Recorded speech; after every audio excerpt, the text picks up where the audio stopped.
Hello my dear friends, you're in the Military Summary channel, and today we will discuss the situation in Ukraine on the 30th of July of 2024. Today we have a lot of very interesting updates, so let's start. And first we're going to talk about southern Ukrainian direction, about Kryvyi Rog. Today the Russian sources published the video how they managed to discover another Su-25 of armored forces of Ukraine that Ukrainians were trying to hide in the airfield of Kryvyi Rog, but the Russians managed to discover first this Su-25 and then to destroy it as a result of Lancet strike. Now let's move to Zaporizhzhia direction. We have additional updates from this territory. We have very interesting information. The Ukrainian sources, more precisely the soldiers of 65th Mechanized Brigade, published the video of how they were FPV droning the Russians inside of this territory. In this video we can see the Russian soldiers who were trying to escape from Ukraine FPV drone strike. The video was geolocated exactly between these three lines, and based on this video most of the mappers have adjusted their maps. Furthermore, we have additional update from the road between Robotyne and Novodanylivka. The Ukrainian sources probably try to send additional reinforcement, some soldiers, some vehicles in Robotyne direction with the purpose to rotate or reinforce the Ukrainians in this area, but the Russians managed to discover the movements of Ukrainian convoy, and as a result of artillery strike and multiple launch rocket strikes, the Ukrainian convoy was destroyed. Yet we haven't received any updates about the real numbers, the real number of Ukrainian soldiers and vehicles that were destroyed, but according to this video we can see that the Russians managed to cover a lot. Now let's discuss about this area in a different approach. For example, I suggest you let's increase the numbers of updates since the beginning of the month, and based on this analysis we can see the real configuration of Russian focus. As you can see, the Russians are very focused along the main road between Robotyne and Novodanylivka.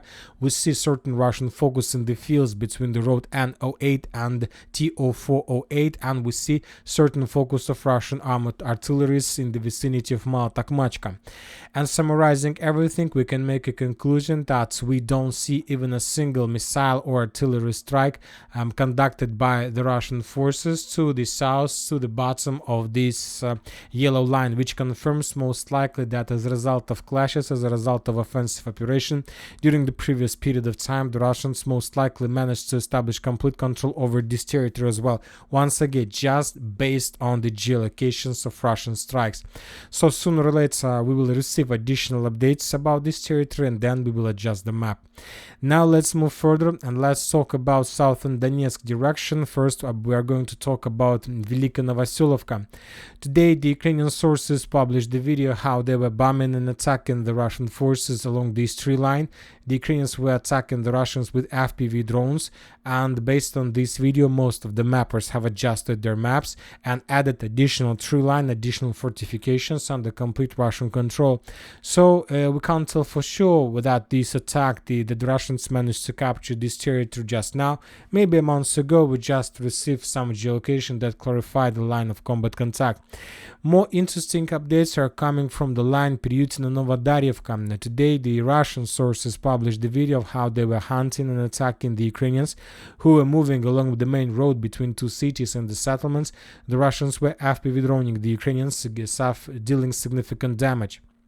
And why I'm showing this video, because since for the previous few days we can see that the Russians intensified their activity in this direction.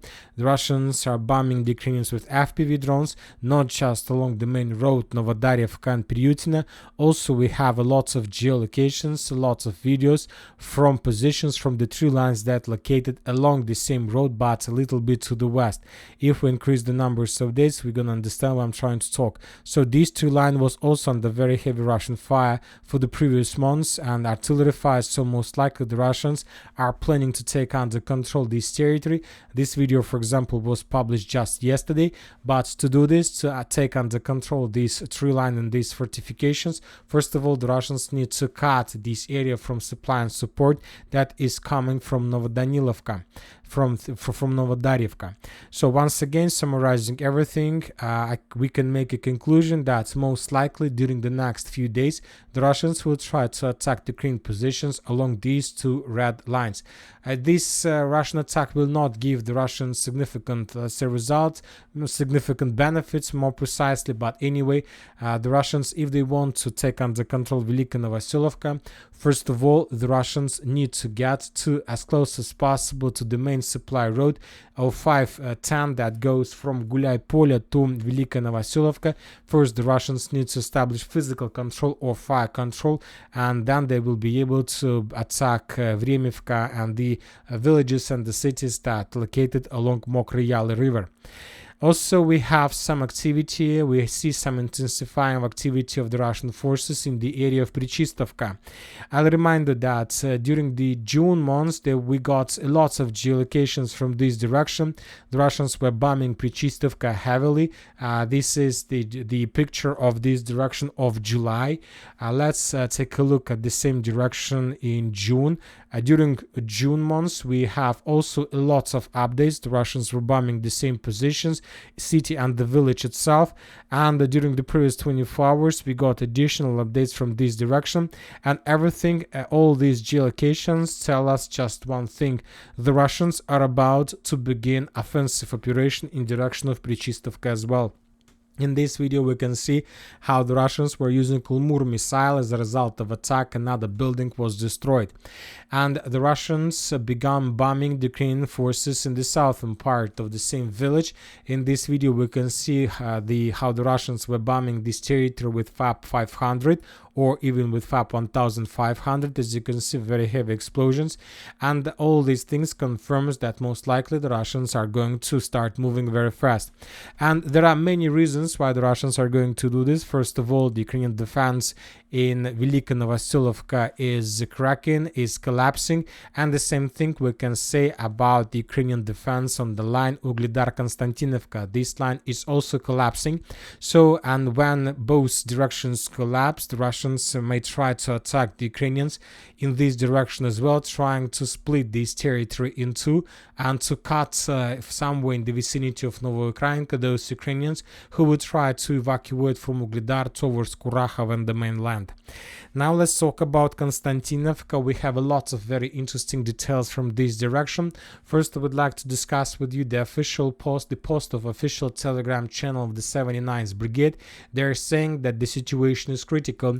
They confirmed that the Russians during the previous few days and hours launched full-scale offensive operations towards Konstantinivka from three directions, and the source from 79th Brigade stated that the Russians managed to break through the Ukrainian defense built on the line between Pivdenne, this is the village of Pivdenne, and Konstantinivka itself, and now the Russians are moving very slowly but step by step along TO 425-24 road, and the Russians are getting closer and closer to Konstantinivka. Currently we don't know for sure where exactly the Ukrainians managed to stop the Russians, or at least to slow them down, but we have some geolocations of that attack that the forces, the units of 79th Brigade were talking about. In this video we can see the full-scale offensive operation that was conducted by the Russian forces. Significant number of armored vehicles, personnel and personnel carriers were involved in this attack. The Ukrainians, the soldiers of 33rd Mechanized Brigade of Armored Forces of Ukraine, were trying to stop the Russians with FPV drone strikes, and we have a lot of minefields. Some Russian armored vehicles got on them and also were destroyed. One of the geolocations of this battle, one of the area that we can see, this is take a look at this image, take a look at this scene. We can see the forest, we can see the forest belt, and we can see the road. And if we return back to map, this is exactly the area that we've just seen in the previous episode. So summarizing everything, according to the video that was published by 33rd Brigade, the Russians at least managed to reach this area, but in this episode we could see how the Ukrainians were bombing the Russians, but the Ukrainians didn't stop them. In this episode the Russians continue moving further in the southwestern direction. So once again we don't know for sure where exactly the Russians were stopped. They may be stopped somewhere here, maybe here, or maybe even here. We don't know for sure.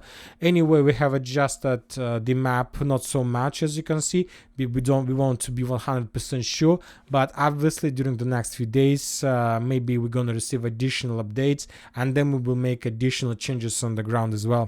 In this video, for example, we can see how the Ukrainians were trying to attack the Russians with Leopards from hidden positions, but the Leopard was discovered and destroyed as a result of artillery strike or as a result of FPV drone strike.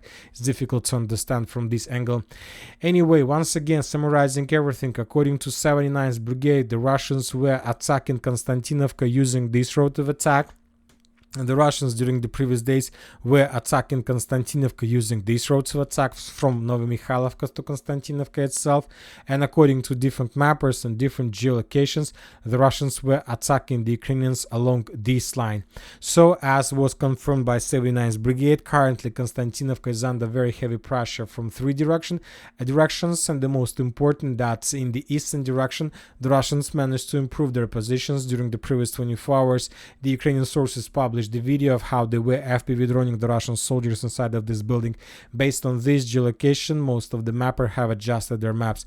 So I think that we can start counting days. As I understand, we can start counting days of Konstantinivka. Obviously, the Russian offensive operation, Konstantinivka offensive operation, is going to be much shorter in comparison with Novodanylivka. And if Konstantinivka falls, I can't even imagine where exactly the Ukrainians are going to stop the Russians, because with Konstantinivka, Pivdenne, Ugledar will fall as well. Now let's talk about Krasnohorivka, and today we got the final geolocated confirmation of complete Russian control over the main and the central part of Krasnohorivka. In this video we can see the final seconds or the final minutes of the battle for the city. The Russian soldiers were moving from the south to the west, clearing one building after another. The Russian operation was under complete control with reconnaissance forces, reconnaissance drone, who was coordinating their movements on the ground. There is dialogue between Russian soldiers. They were talking, trying to understand what to do and so on. And this building was geolocated, of course, and this building that the Russians entered was geolocated in this area. This is not in this, but in this area. This is 100% confirmation that the Russians captured the central part completely. We still haven't received any updates whether the Russians managed to cross Lazova River and to enter Schmitta Street, because according to different mappers that was done by the Russians as well. So we will keep these areas contested. As for the end of 30th of July, we still have few areas of Krasnohorivka that we have some doubts. This is the western farms. We still don't understand what exactly is happening here, and the southwestern farms, the same situation. And we don't have any doubts about the residential area along Schmitta Street, Zelena Dachna streets, these positions under complete Ukrainian control. And now it's question for how long the Ukrainians are going to hold them, and whether they are able to do this or not. Now let's move to Pokrovsk direction. As you can see, we have additional updates on the ground. First, let's talk about the village of Zhelana and Veselam. During the previous 2 weeks, probably, this area was the most intensified. We had lots of updates. Almost every single day we were adjusting the map along the railways from Progress to Zhelana itself. The Russians were capturing additional territories, and at one moment they stopped. The Russians stopped a few days ago along this line, and for some reason the Russians decided not to continue moving further. And I'll try to explain to you why we stopped receiving updates from this direction. Everything is very simple. First of all, the Russians need to secure the flanks. This is the first reason, because as you can see, the distance between this edge position and Acheretin itself is very long. The Russians managed to dig in too deep for infantry to soldiers. They need to maintain the flanks, and they need to maintain the line of combat contact. They need to reduce the risk of flank attack on artillery strikes. Another important thing that I would like to discuss with you, we need to understand one important thing. The Russians in this area, when talking about infantry, they are redeploying soldiers using their own fits. They are not moving on armored vehicles. They try to avoid any transportation of soldiers using vehicles, personal carriers or tanks. The Russians are trying to move on their own. Why is that? It's very simple. Let's try to calculate the distance from Zhelanda along the railway with the, let's say, with Ocheretina, the nearest Russian logistic hub, where we can find significant concentration of forces, and from this logistic hub the Russians are moving further in the western direction. The thing is, today we got the video. This is the video that I would like to discuss with you.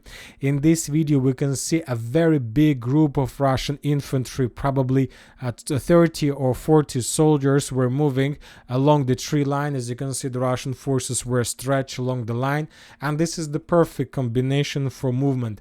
The thing is that all these soldiers, the Russians can use just 2 personnel carriers to redeploy this group of forces from one side to another, probably within 1 hour or even less.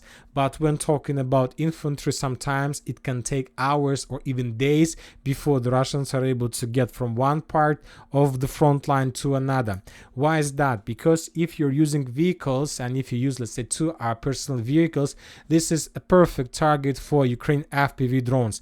Even though in this situation, when the Ukrainians discovered the Russian infantry, they start attacking the Russians with FPV drones.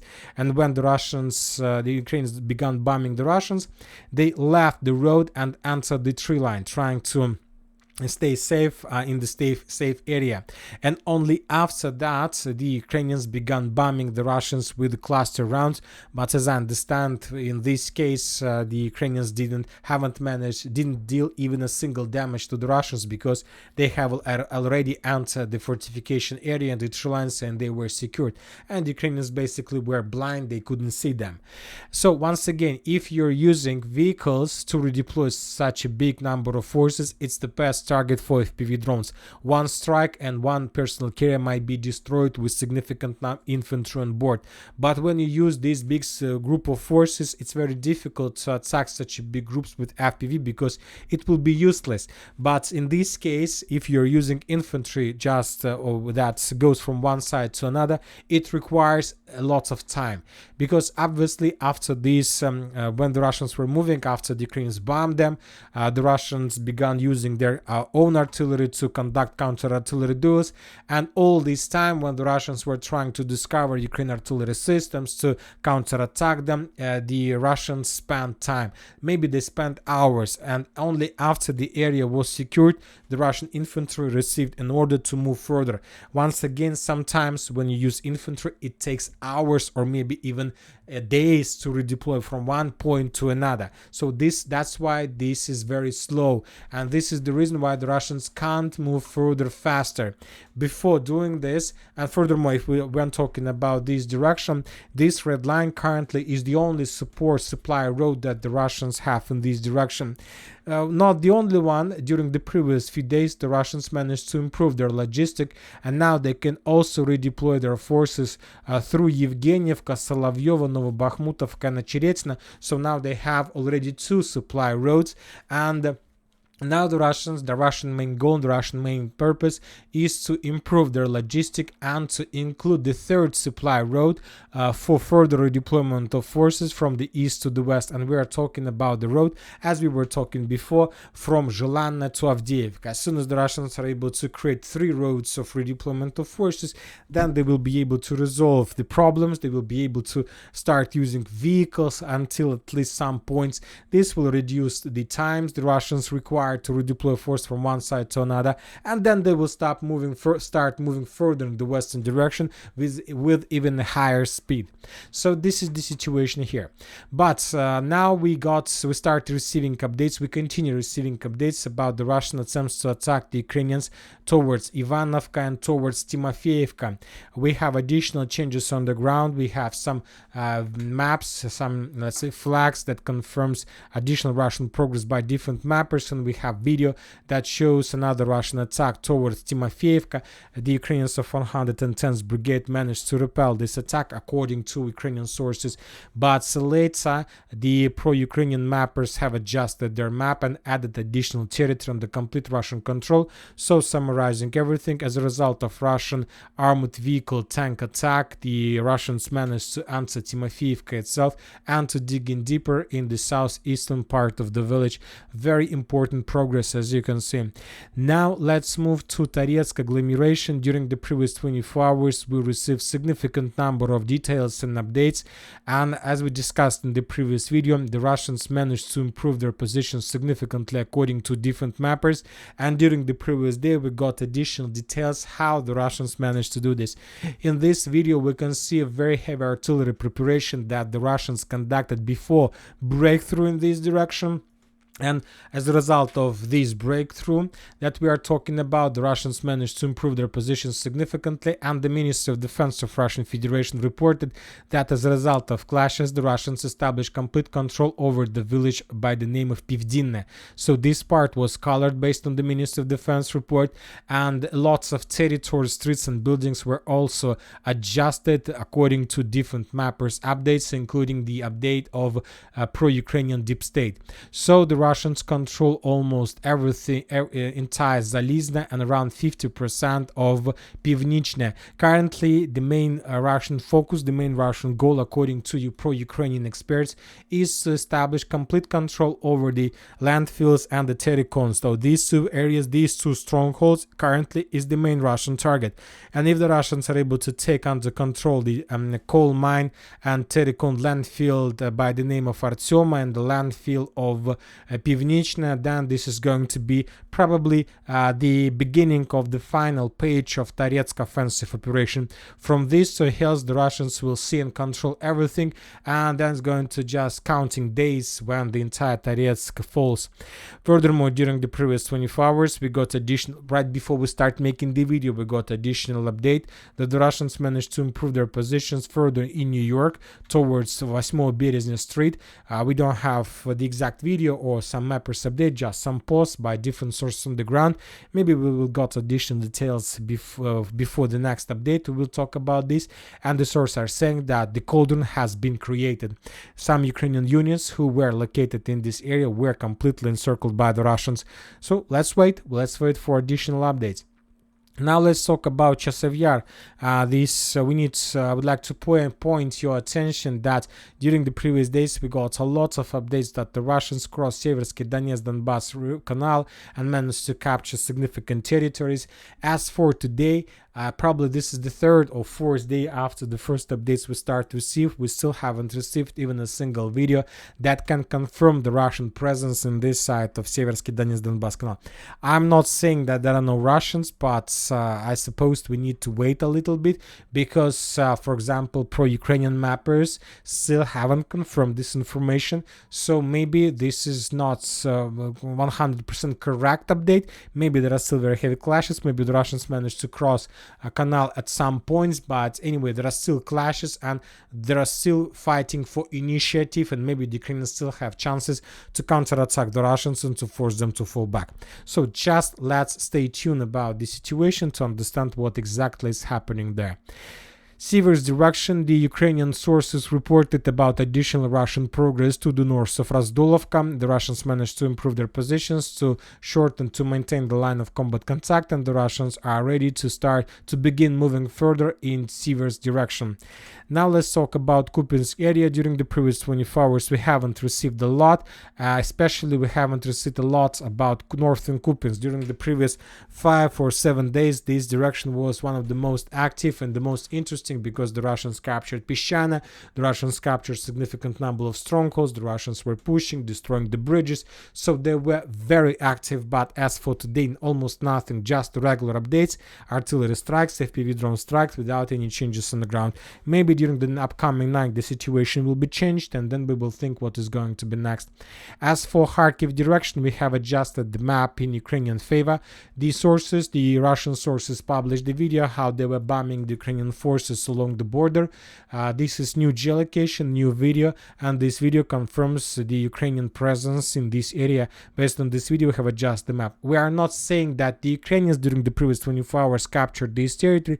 Maybe this territory was and have been under Ukraine control since the beginning of Kharkiv offensive, but we have adjusted this map because we had some doubts, or maybe different mappers report about Russian control. So as you can see, this territory used to be in the gray zone, not even in contested area, but in the gray zone, and now we have adjusted, of course, in Ukraine favor because we received geolocation confirming Ukraine control.